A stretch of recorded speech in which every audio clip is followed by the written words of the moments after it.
अऊज़ु बिल्लाहि मिनश्शैतानिर्रजीम बिस्मिल्लाहिर्रहमानिर्रहीम अल्हम्दु लिल्लाहि वस्सलातु अला अहलिहा अम्मा बाद। आज हम इस वीडियो में जानेंगे कि इस्तिखारा क्या है और ये किस तरह किया जाता है, और क्या इस्तिखारा करने के लिए किसी आलिम या किसी मौलाना का होना ज़रूरी है या इस्तिखारा हम खुद कर सकते हैं, और अगर हम खुद करें तो उसमें कौन सी चीज़ें दरकार हैं, क्या वज़ू का होना लाजमी है या किन औकात में किया जाता है या किन वक्तों में किस दिन में करना ज़रूरी है, या इसके लिए और कौन से अहकाम लागू होते हैं, वो इंशाअल्लाह हम तफसीली बयान करेंगे।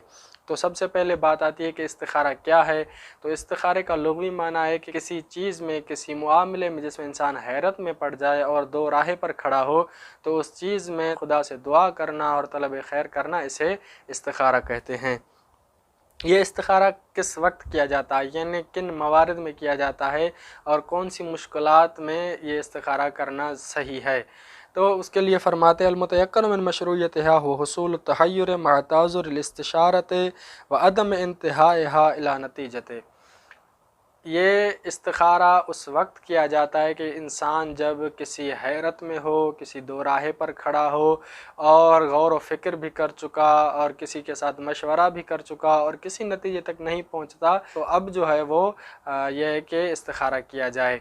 यानी पहले पहले जब इंसान किसी भी काम में मुतहय्यर है, मिसाल शादी के मामले में कि शादी किसी लड़की के साथ मिसाल के तौर पर उसका रिश्ता हो रहा है, तो पहले वो उनके मोहल्लेदारों के या उनके रिश्तेदारों के साथ जो है वो मशवरा करेगा, उनके घर के बारे में पूछेगा, उसके बाद ख़ुद जो है वो गौर व फ़िक्र करेंगे। उसके बाद अगर किसी नतीजे तक नहीं पहुँचते तो हम इस्तिखारा करेंगे। तो इसी तरह कारोबार में भी अगर आप किसी कारोबार में इंटरेस्ट रखते हैं और कोई कारोबार करना चाहते हैं, तो पहले आप क्या करेंगे कि डायरेक्ट इस्तिखारा नहीं करेंगे, उस कारोबार के जो जानने वाले हैं, जो एक्सपर्ट्स हैं, आप उनसे मशवरा करेंगे। उसके बाद ख़ुद गौर व फ़िक्र करेंगे, अपने वालिदैन से या दोस्तों से मशवरा करेंगे। अगर इस सूरत में भी आप किसी नतीजे तक नहीं पहुँचते, तो अब जो है वो बारी आती है इस्तिखारे की। तो इसका मतलब ये हो गया कि इस्तिखारा हर सूरत में नहीं किया जाता, बल्कि जब इंसान मशवरा कर चुका हो, ख़ुद गौर व फ़िक्र कर चुका हो और फिर भी उसकी हैरानी न जाए, तो उस सूरत में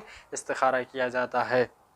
अब बात आती है कि इस्तिखारा किस दिन किया जाए, क्या कोई दिन मखसूस है, क्या कोई वक्त मखसूस है। तो इसके लिए कोई वक्त या कोई दिन मखसूस नहीं है, लेकिन अफजलियत है कि इन अवकात में या इस दिन में किया जाए। उसके बारे में फरमाते हैं बादल इत्यान व सलातुल वाजिबत अवल मुस्तहिब्बा, कि किसी भी वाजिब या मुस्तहब नमाज के बाद किया जाए, ये बेहतर है, मुस्तहब है। और उसमें भी व अफ़ज़ल व क़ब्ल तुलूइ शम्स मिन यौमिल जुम्मति, लेकिन उसमें भी अफ़ज़ल ये है, बहुत ही ज़्यादा मुस्तहब और अफ़ज़ल ये है कि जुमे के दिन सूरज निकलने से पहले जो है वो किया जाए, या नमाज के बाद सूरज निकलने से पहले किया जाए, तो ये अफ़ज़ल है। क्या इस्तिखारे के लिए बावुज़ू होना लाजमी है, यानी जब हम इस्तिखारा कर रहे हैं तो पहले हम तहारत कर लें, या अगर वज़ू में नहीं है तो हम वज़ू कर लें। तो इसके बारे में फरमाते हैं कि इसमें कोई ज़रूरी नहीं है कि आप बातहारत हैं, आपका वज़ू हो, लेकिन मुस्तहब है कि आप बावुज़ू हों। ख़ास तौर पर जब आप कुरान मजीद से कर रहे हैं तो आपके लिए वज़ू करना वाजिब हो जाएगा, या आप नमाज के बाद कर रहे हैं तो नमाज के लिए तो वैसे ही वज़ू करना वाजिब है। बाकी इनके अलावा अगर आप तस्बीह पर इस्तिखारा कर रहे हैं तो उसके लिए वज़ू का होना लाजमी नहीं है, लेकिन मुस्तहब है कि वज़ू किया जाए। इस्तिखारा कैसे करें, अब बारी आती है कि इस्तिखारा किस तरह किया जाता है। ख़ास तौर पर हम सीखेंगे कि तस्बीह पर इस्तिखारा कैसे किया जाता है। पहले हम बताएंगे कुरान मजीद पर इस्तिखारा करें तो किस तरह करें, क्या उसके लिए कोई दुआ वगैरह है।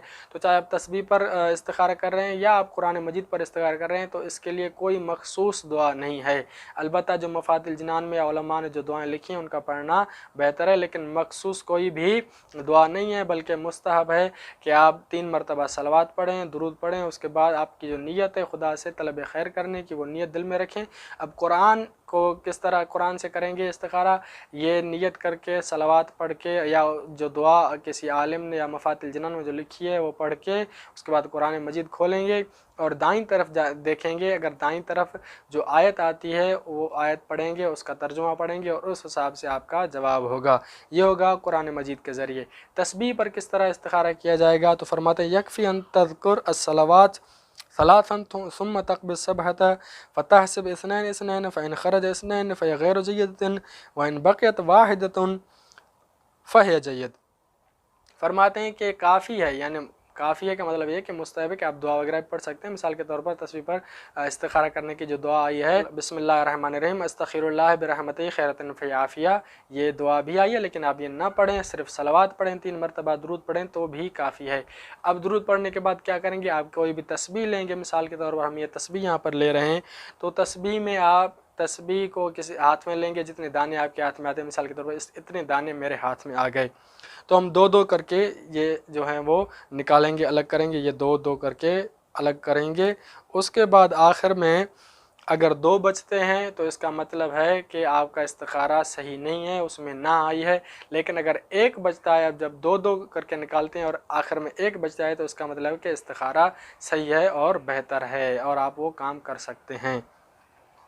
अब बात आती है कि जब इस्तिखारा किया गया तो अब क्या इस्तिखारा 1 मरतबा सही नहीं आया या हमारी मर्ज़ी के मुताबिक नहीं आया, तो क्या दोबारा इस्तिखारा कर सकते हैं या इस्तिखारे पर अमल न करें? अगर हम, ये जायज़ है कि इस्तिखारा आया, मिसाल के तौर पर किसी काम में हाँ का, लेकिन हम वो काम नहीं करना चाहते, दिल नहीं कर रहा, तो इसमें क्या है, तो उसमें फ़रमाते हैं यंबग़ी अल-अमल बिमूजिबिहा वला तुआद इल्ला बितब्दीलिल मौज़ू वलो बिसदक़ा, कि बेहतर तो ये है कि इंसान को जो इस्तिखारा उसने किया है उससे फिर न जाए या दोबारा उसका इयादा न करे, या अगर ऐसा करना चाहता है, दोबारा अगर करना चाहता है इस्तिखारा, तो या मौजू तब्दील करे, या इसी तरह अगर इस्तिखारे पर अमल नहीं करना चाहता तो उसमें भी है कि मौजू को तब्दील करे वलो बिसदका, चाहे वो सदक़े के ज़रिए ही क्यों ना हो। यानी इंसान को चाहिए कि अगर उस पर अमल नहीं कर रहा तो सदका दे, और सदका आप उस काम के एतबार से दे सकते हैं कि आपने जिस काम के लिए इस्तिखारा किया है वो कितनी अहमियत का अमल है, आप उस हिसाब से सदका देकर उस पर अगर अमल ना करना चाहें या दोबारा करना चाहें तो कर सकते हैं। तो ये है इस्तिखारे की तफसील जो हमने आपके सामने ज़िक्र की। इसके लिए ज़रूरी नहीं आप किसी मौलाना के पास जाएं या किसी का इंतज़ार करें कि वो आए फिर आप जो है वो इस्तिखारा करवाएं, बल्कि ख़ुद ही कर सकते हैं कि कोई वक्त मुअय्यन नहीं है, वज़ू का होना ज़रूरी नहीं है, लेकिन अगर कुरान के ज़रिए करते हैं तो वज़ू होना वाजिब हो जाएगा।